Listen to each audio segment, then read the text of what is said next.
handful of protesters gathering at a Vancouver real estate developer's office Tuesday afternoon, calling on the federal government to give community members the chance to buy affordable rental buildings first before corporate landlords scoop them up.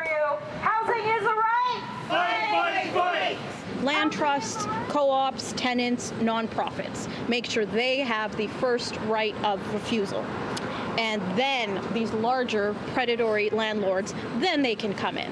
But one housing expert suggests this approach might make building more housing difficult during a time when it's critical to create more homes. Where I have a problem with this protest is maybe this makes building market rate apartments less attractive.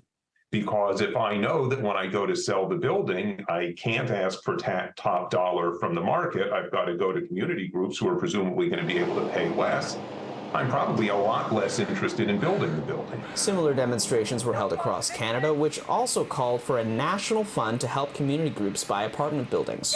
I do think it's a really good idea to have a federal fund. I think this is a really critical need given the high cost of rental housing, rental rates right now. Earlier this year, BC created a $500 million rental protection fund to help nonprofits secure older rental buildings and expand them to house more people. But protesters want something similar for the whole country. But it's ultimately a very small drop in a very, very large bucket. A large multi-unit building might actually cost tens of millions to purchase. Add up a bunch of those and you're going to help people, but you're not going to fix the foundational issues that are at play.